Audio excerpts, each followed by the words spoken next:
এই যে শোনো, ওই যে রেল লাইনের দিকে কেউ যেন হাঁটছে, কিন্তু পা তো নাই।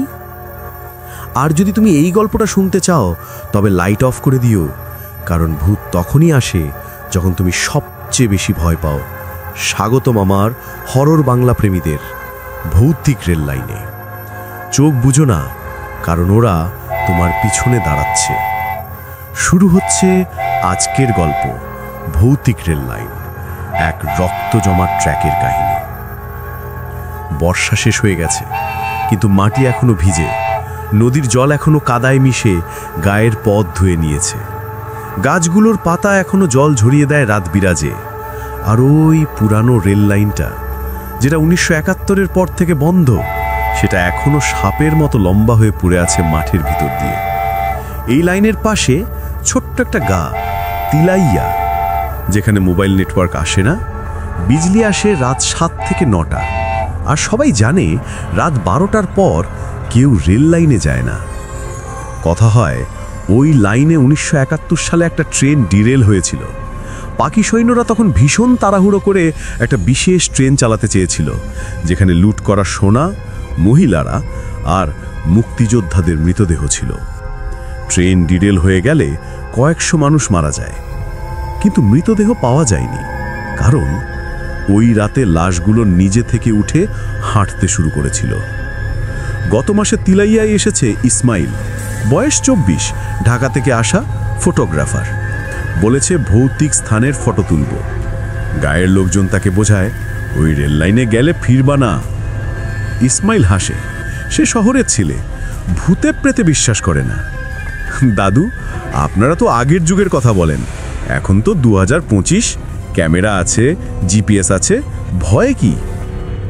গায়ের বুড়ো হাজি মিয়া চুপ করে তামাক টানেন, তারপর বলেন, সত্যি জিনিসে ভয় লাগে না ছেলে, ভয় লাগে যখন জিনিসটা আপনার সত্যিকে গ্রাস করে ফেলে।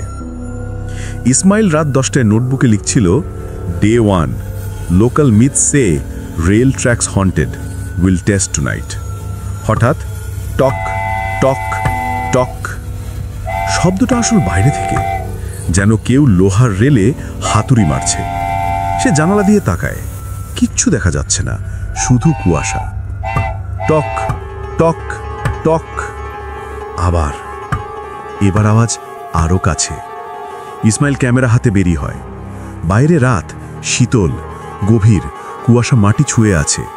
রেল লাইন চোখে পড়ে না, শুধু অন্ধকারের ভিতর দিয়ে দুটো লোহার দাগ চলে গেছে।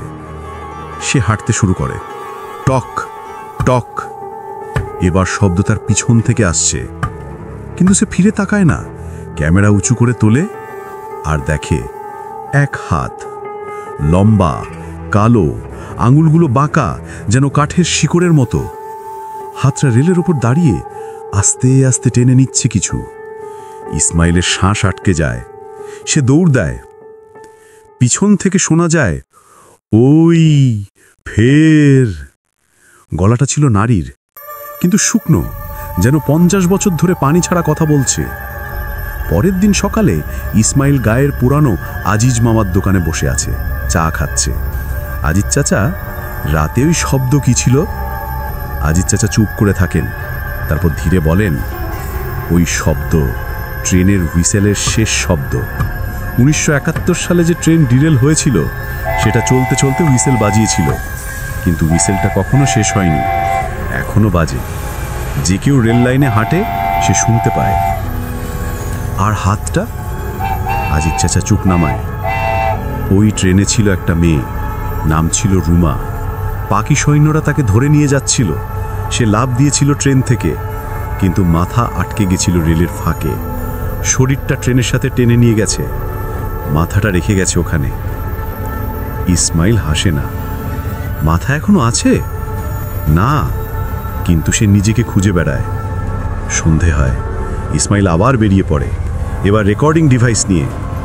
সেভাবে যদি কিছু হয় প্রমাণ পাব।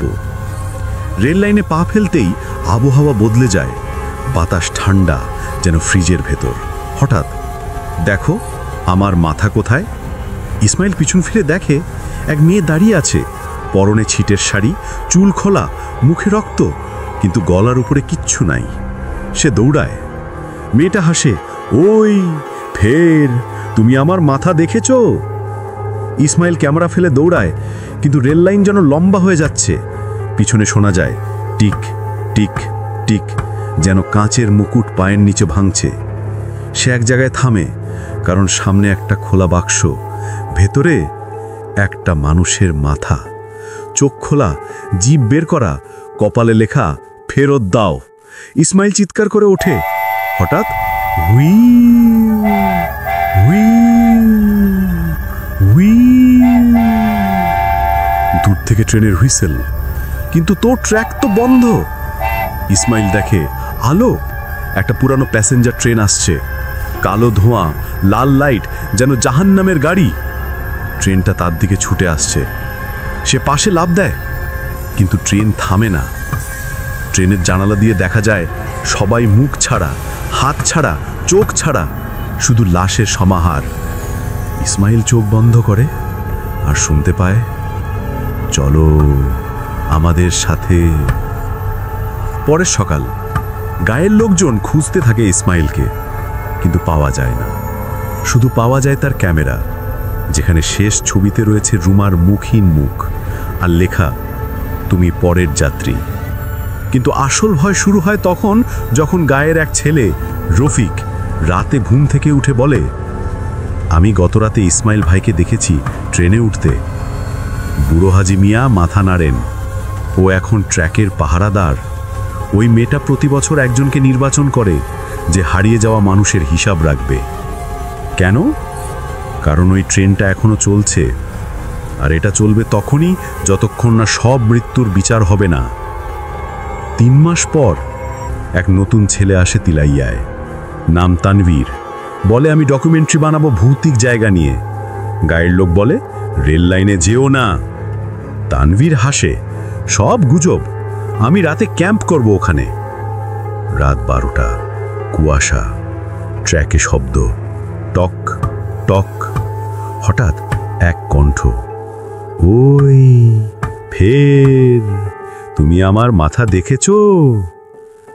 তানভীর পিছন ফিরে দেখে ইসমাইল, কিন্তু তার কপালে লেখা পরের যাত্রী এসেছে।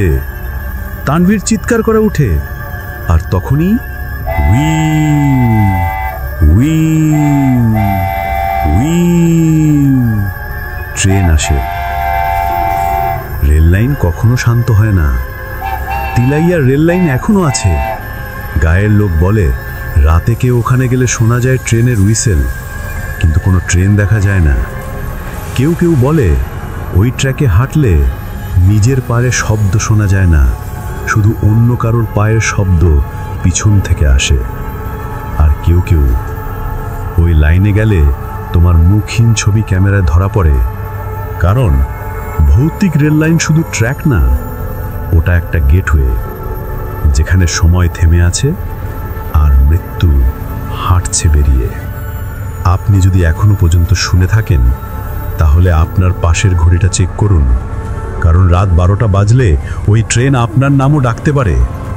ভালো থাকুন, আর কখনো রাতে রেল লাইনে যাবেন না। সাবস্ক্রাইব করুন, নাহলে রাতে কে জানে আপনার ক্যামেরায় কি ধরা পড়বে।